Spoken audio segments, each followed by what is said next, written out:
এটা হচ্ছে বাংলাদেশের সবচেয়ে ওল্ড ব্লাড।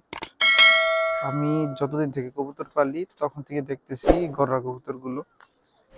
3-4 বছর আগে আমি একটা ভিডিও করছিলাম, ভিডিওতে গড়ার কিছু বৈশিষ্ট্য আমি দেখাইছিলাম। গড়ার যেই বাটটা, এই পিছনের যেই চাপটা, এটা যদি দুই সাইডে না হয় এটা পিওর কখনোই হয় না। ইভেন এটার যে নখগুলো আছে, অবশ্যই এই জিনিসটা খেয়াল করতে হইব। এগুলো হোয়াইট না হইলে নখ এবং ঠোঁটের সাথে সবচেয়ে বড় রিলেটেড এই দুইটা কবুতর।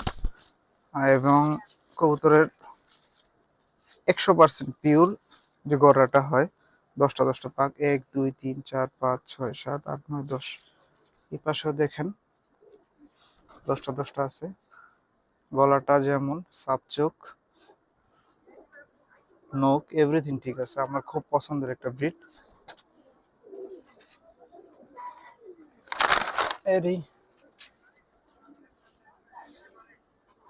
বাংলাদেশের ওল্ড ব্লাড বললেই চলে। এই কবুতরগুলো যুগ যুগ যাবৎ আমি দেখতেছি বাংলাদেশের ওল্ড ব্লাডের যে কবুতরগুলো, ওল্ড কবুতরগুলো ওইগুলোর স্থান দখল করছে। ফ্লাই যেমন, এই কবুতরগুলো মাশাআল্লাহ আলহামদুলিল্লাহ আমার কাছে অনেক ভালো লাগে।